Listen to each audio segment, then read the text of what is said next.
Guys, nakalugsong mi sa syudad. Hi guys, good morning. Ito yung biyahe namin kahapon ng madaling mga alas 5.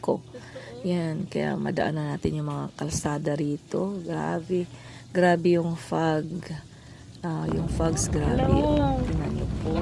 Grabe ang fog, oh. Nagtumpo lang sila kabugnaw.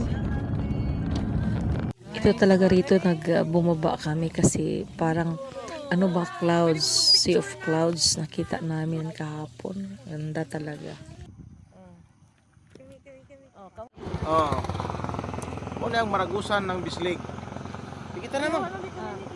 Bisa na yun. Guys, ninduta oh. Papunta kami sa Davao. Guys. Ayan yan oh. Yan oh. Grabe yung fogs niya.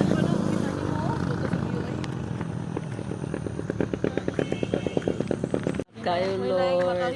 Landscape may muna nindutan. Hey guys, oh, nisaka ang fogs. Oh. Ida, no window na eh. Ang fogs. Redmi Note. Oh, nidaghan siya.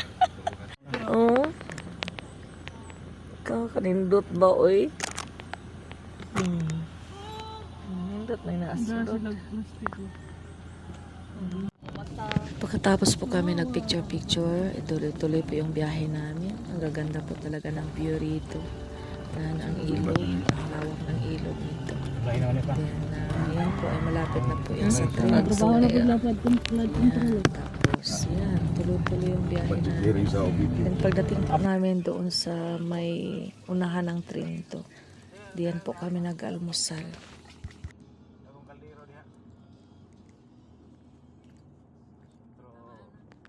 Guys, nahaw namin.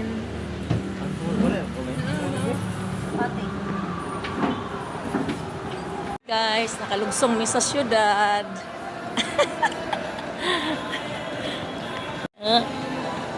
Kapasok sa Robinson Ahat. Ito po yung Robinson. Dito kami kay kinuha nila ni Rachel ang kanilang passport. So first time nakapasok ng Robinson sa Tagum. Asan CR? Ha? Ang akong buhok ay nagkagkag. And then habang nagantay kami, pananghalian na kaya naghanap kami ng restaurant dito sa Tagum. Lumabas kami sa mall kasi mas makamura kami rito. Yan.